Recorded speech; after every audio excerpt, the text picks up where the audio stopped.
อย่างเดียวต้องเพียงแค่ไหนต้องใจแค่ไหนจึงจะรู้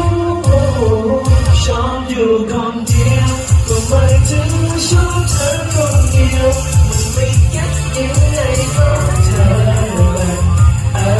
ละที่ชอบเธอแค่คนเดียวชอบอยู่คนเดียวก็ไม่ถึงชอบเธอคนเดียวฉันต้องชี้ตัวเลยไหมเธอ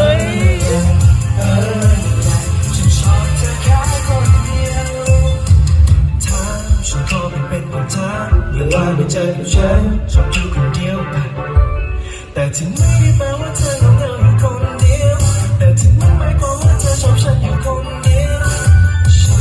นชอบมาพูดตรงๆเธอรู้ป่ะแต่ที่ฉันพูดไปตรงๆเมื่อกี้ก็ฉันว่าเธอไม่ให้ผู้ชอบอยู่คนเดียวเธอต้องไม่เอาไปให้แค่มีอย่างเดียวต้องเพียงแค่ไหนต้องใช้แค่ไหนถึงจะรู้ชอบอยู่คนเดียวก็ไม่ถึงชอบเธอคนเดียวมันไม่กันจริงไงก็เธอแหละ